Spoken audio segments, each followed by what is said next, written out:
All right, so moving on to the NFC wild card games. And we got a pretty similar trait when I say the blowout central. First game, the Tampa Bay Bucks, Philadelphia Eagles. Listen, we're just gonna keep this simple. Here's the deal, Jay. We talked about this game, and we said the Eagles had a very limited path to winning this game. And then we actually watched the game, and the path was just as limited as we said it was.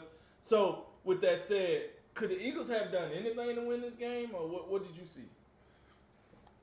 I didn't see much anything because I was traveling during this game to Elizabeth City.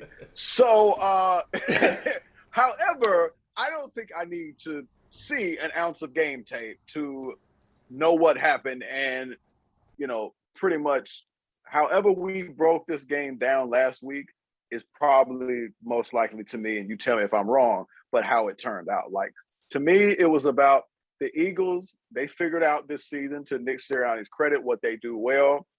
Jalen Hurts, kind of, similar to Lamar Jackson in Baltimore.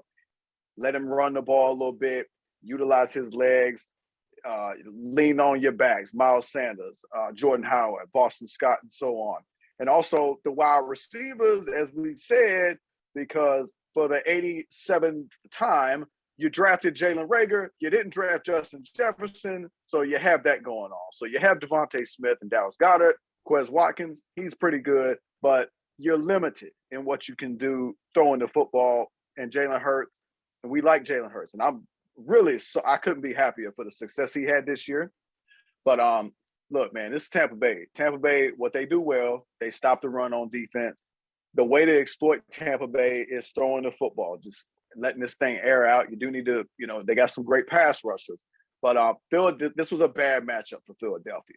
And even with Tampa Bay being as compromised as they are, when you talk about all these injuries, this just wasn't the week and the opponent to exploit those. And, for all, with my limited vision on this game, that's about it. Go ahead, man. I can't hear you. Are you muted? Yeah, you muted. Can you hear me now? I can't. Oh, okay. Hey, my bad about that. Little microphone malfunction. So, with that said, you didn't miss much. Here's the deal, man. The Eagles came out here and they looked like the Eagles. The problem with my biggest problem with the Eagles was this, right? Was the fact of you got a guy you drafted in the first round in Devontae Smith this year. You got a guy you drafted in the first round a couple years ago in Rager. And you still managed to throw the ball to the guy that just proving to you that he ain't that guy. Instead of trying to find a way to throw it to the guy that have shown you he is that guy. I just didn't understand that. Troy Aikman said something about this multiple times during the game. I don't understand the scheme they're running. I don't understand why they're not using Devontae Smith more. I don't get it. Why are you throwing the ball to Jalen Reagor knowing you know the result when you throw the ball over there? You know what it is. But you keep throwing the ball to him. That's bad football. That is bad football. And then you say, hey, man, we want to start running the ball. Okay, cool. Go ahead and run that thing. So Vita Vea, now he's waiting because you didn't stunk up the joint so much, throwing the ball to the wrong guy, that now Tampa Bay is ready for the run. When you do run the ball, now we definitely ready for the run because you can't even do nothing in the pass game. It was a very hard game for Jalen Hurts at the end of the day.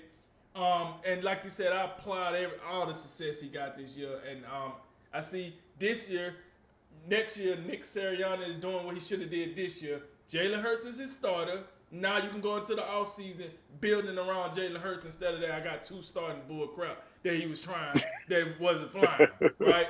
Yeah. And over to the Bucks, man. Here's the deal, man. The Bucks made it happen. They took a lot of first aid kits, went out there and made it happen. And the Eagles, they just couldn't do anything about it, man. It is what it is. It's just the Bucks, even their B team or C team, however you want to look at it, is just better than Philadelphia at this point. That's just what it is. I don't think we was very surprised by that.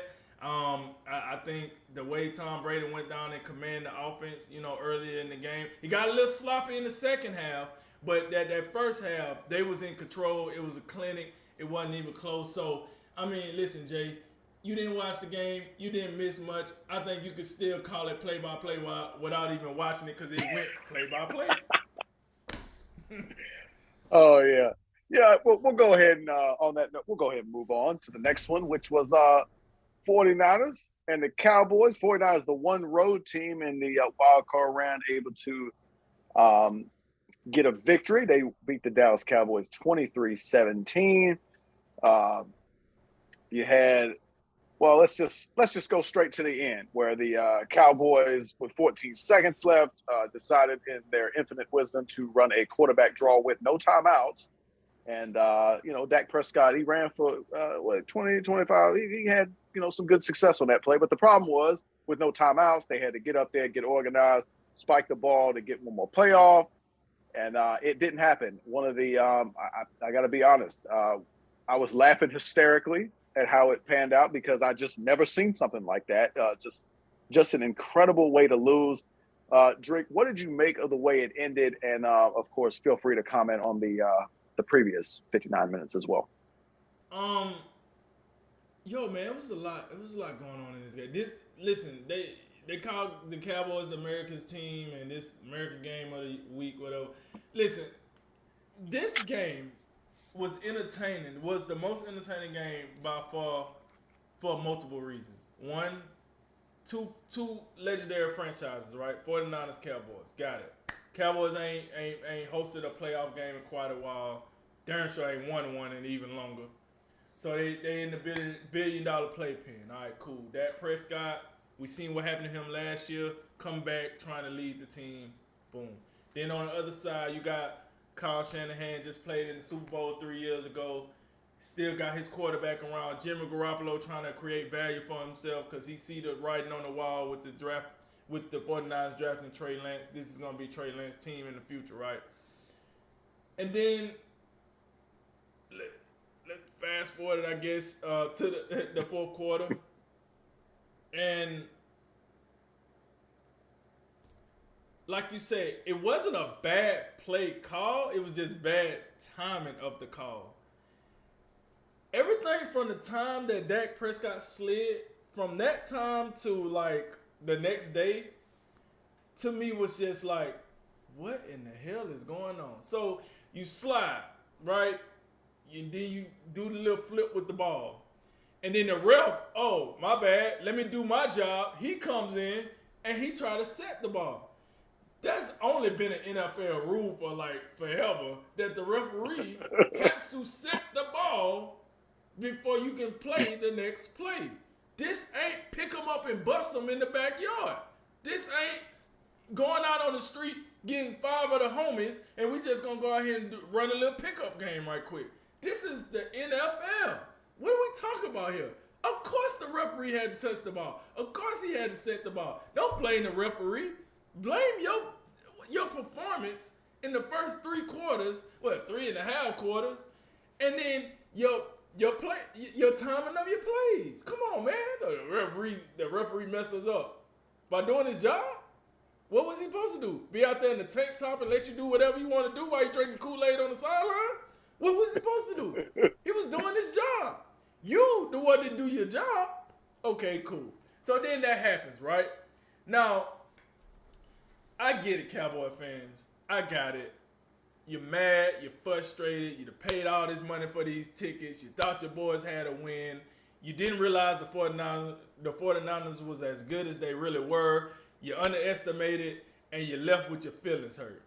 But the performance of those Cowboy fans, that was not it. Throwing trash at the referees, throwing trash on the field. I was like, what is this? Is this college football? Yeah. Like, what is this? Is this a bunch of drunk students just throwing? Like, what is that? This supposed to be America's team, right? And that's the way you act because you lost a tough game? I mean, are we for real right now? That really, to me, I was like, damn, man, this is supposed to be the most prestigious professional league we got right now. Everybody want to be attached to the NFL.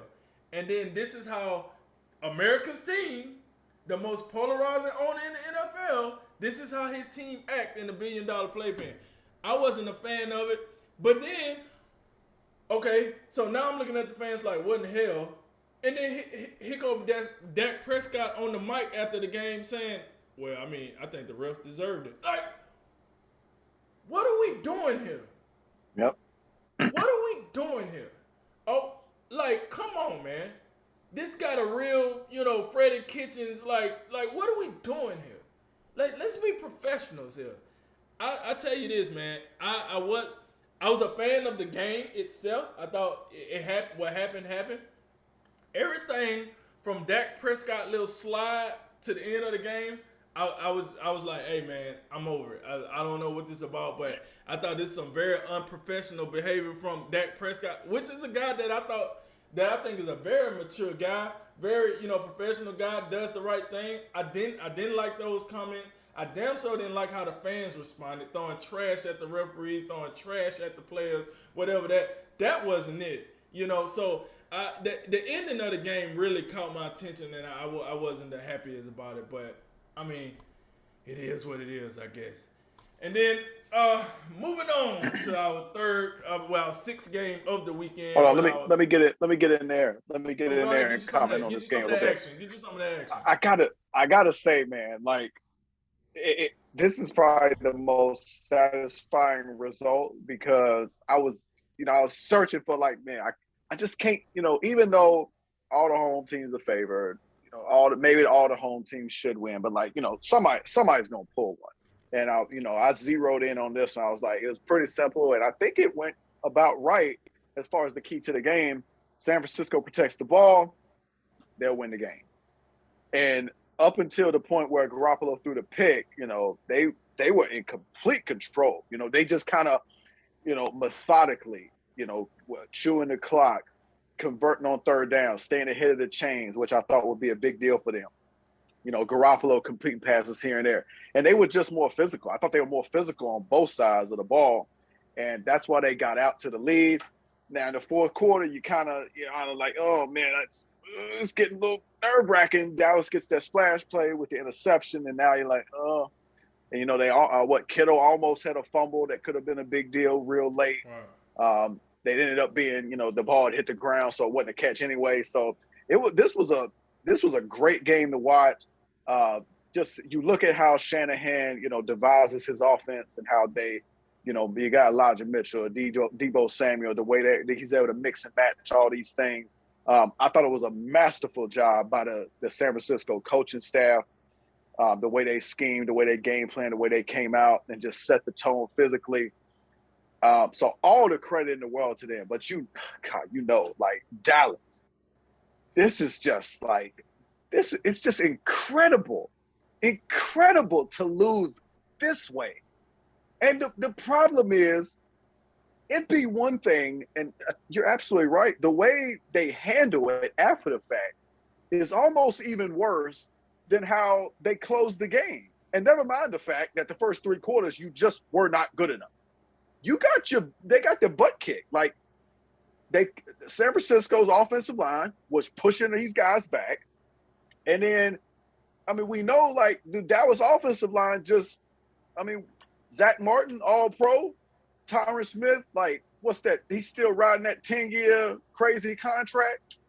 You got Collins. And Ezekiel Elliott, just every time he get the ball, he just running into a brick wall, ain't going nowhere.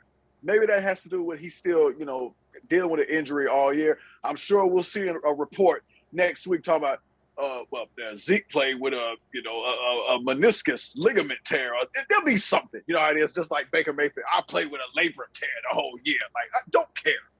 You on the field. Like, if you that hurt, don't play. Right. But the way they, it was incredible to me because you have the quarterback draw, 14 seconds left, no timeouts. To me, if I'm the coaching staff, and to me, it sounds like this was Kellen Moore's call. I understand. Maybe you're thinking, okay, instead of having two low percentage shots at the end zone, we'll get half the yardage. They won't expect the draw play. We'll get the quarterback draw. We'll get there. We'll get it set up, and now we'll have a four verts look or however you want to say it. But you have to be 100 1,000% perfect on a quarterback draw with no timeouts, 14 seconds. And that includes, you're also putting the game in the referee's hands. That's what happened. You're relying on the third party out there because you were lackluster for 3.5 quarters. Right. And I'm just going to point this out because I don't think it got brought up enough. If I'm the, and I don't, I'm not, I can't remember what, I don't know what referee spots the ball, whatever. But the ref, to me, if I'm a ref, they a human being just like everybody else. I would have been shocked on the field if I'd have saw that play. Like, what? Y'all running the ball? What is happening right now? Like, so is it beyond the pale to think like, man, that ref, it's possible he could have like clammed up or like, oh my God, what are y'all doing? And then he was a little bit tardy to the ball. I mean, it could be, but at the same time, like everything has to go perfect. He bumps the center. I get it. He's got to do his job. Dallas left that up to the wrong people. The refs had to be involved to make that a perfect play. And it just, you had to be perfect, and they weren't. And they have nobody to blame but themselves, and they refuse to. And that's the most disgusting thing. Because, and I give you, Dak Prescott, that comment is completely uncharacteristic. I don't think we've ever seen, like, right. To me, franchise quarterback, allegedly, I'm going to say allegedly, because this was not franchise quarterback material. Ain't no way in hell. No. So, you have all that going on. To me, what a leader does is come out and say, hey, we obviously, couldn't get this done right here. We weren't good enough. Like, forget the last play. Like, the first 3.5 quarters was a joke, So that's my problem. And then, after the fact, this is prolonged now. Like Mike McCarthy coming out here, and he out here like, in his feelings, talking about, hey, well, I know how to win in this league and blah, blah, blah. Well, you ain't won something substantial in a very long time. To me, if I'm Jerry Jones, and I know, Jerry Jones get a lot of flack for like always being in the way, and he talks too much, and he got his radio shows and all the rest. It can be a circus. But I don't know what more Jerry Jones is supposed to do. And you talk about, the GM, Stephen Jones, or whoever's running personnel, or how they tag team that. You think about what they've done for Dak Prescott and how they surrounded him with all this top-tier talent. And you think about some of the drafts they've had recently. I mean, CeeDee Lamb was a luxury pick. And I know Gallup wasn't in there, so maybe that's a factor. But CeeDee Lamb, Amari Cooper, Ezekiel Elliott, Tony Pollard, I just list you the offensive line. The defense this year, and the turnovers that they were able to get, the splash plays they lived off of, that covered up some of their, their deficiencies. But you drafted Micah Parsons, who is lapping the field in Defensive Rookie of the Year. He might win Defensive Player of the Year overall. So and Trayvon Diggs, 11 picks, Vander Esch, Randy Gregory stayed on the field for once. I ain't never seen so much Randy Gregory take. DeMarcus Lawrence is back.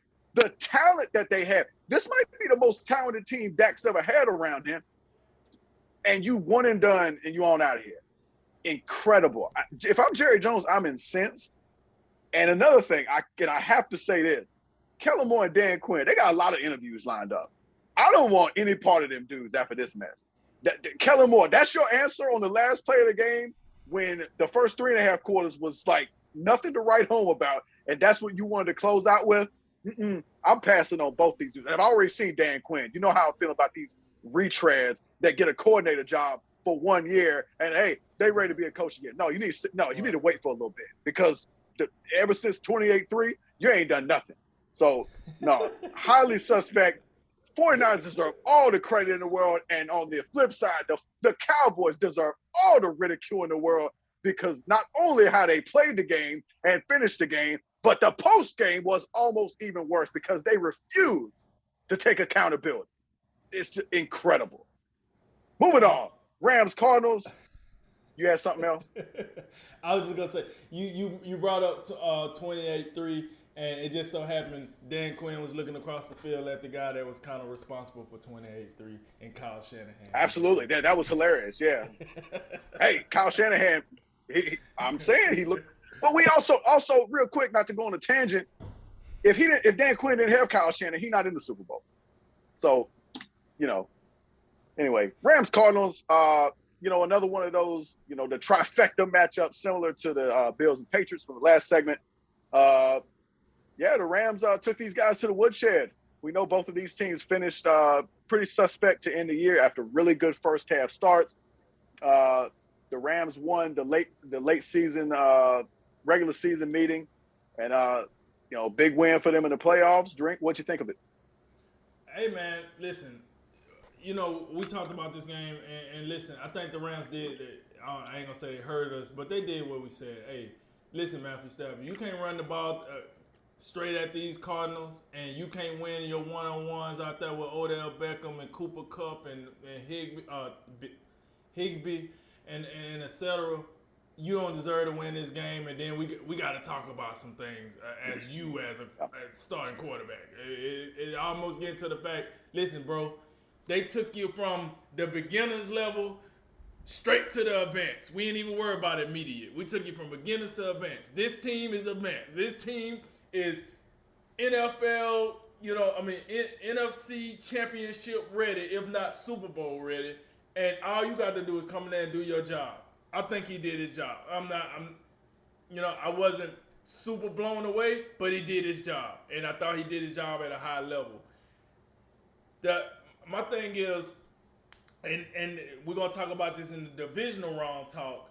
All right, you kind of got a layup here. And the reason I feel like you got a layup, the Cardinals they've been a good team this year, but you're talking about a Cardinal team with no DeAndre Hopkins. It was a different feel out there for them. It really was. And I got to use it. Oh, only one player make the team? No, I'm not saying that. But I am saying when I have a player that was in the MVP conversation that found the connection with his receiver. And if you want to tell me one receiver don't matter, go talk to Josh Allen and tell me one receiver don't matter. One receiver definitely matters. And for most of these quarterbacks, when they get a guy that they feel like can elevate their game as well as you can elevate that player's game, they tend to work out better. That is what's happening in Buffalo. I just felt like, honestly, this game was for the Rams to win. Like once you start looking into it, the Cardinals they didn't look like the same top 5 NFC team that we have been talking about all year. Kyler Murray kind of looked out of sorts out there. He wasn't really all that impressive. And then I'm looking at, it's not like Cliff Kingsbury was calling these game-changing plays out there. Running back core was so. I don't know, man. Arizona, it almost felt like they had peaked already for the season. Like I just seen a better product from Arizona.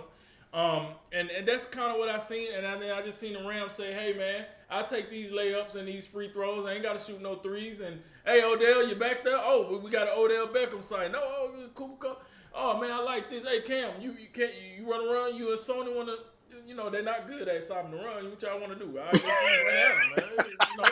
Yeah. So, and Sean McVay, man, I just don't think he really broke a sweat in this one. I'm going to be real here. I don't think he broke a sweat. And it was like you said, it's one of those games where the teams played 3 times. This third time, it was kind of just like, yeah, we got these boys. We got them. And I think that's what we seen. So, yeah, ain't no use of me beating a dead horse. I think the result was the result. Good, good. Hats off to the Rams. We'll see what they do here in the next round. But, yeah, man, the Cardinals I think they peaked, man. They didn't look like the same Arizona team. Yeah, man. Arizona was what 8-2 and in the 1 seed hole at one point, and both these teams kind of they tailed off down the stretch. The Rams hadn't looked great. I keep talking about how do you keep bringing in more talent and you look worse? How does that work?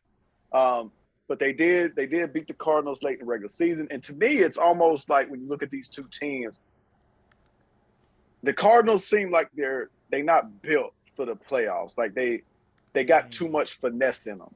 It's Kyler Murray just running all around all over the place, and it looks real cute in the regular season. But come playoff time, like I keep telling you, I've been sounding the alarm about the Cardinals all year. Like they look like fool's gold the whole way because their run defense just isn't good. And then on the offense side of the ball, James Conner had a whale of a year. And Edmonds can run it, he can catch it, but their foundation is Kyler Murray and just the finesse things that they do. And then Hopkins, Hopkins didn't play in this game, right?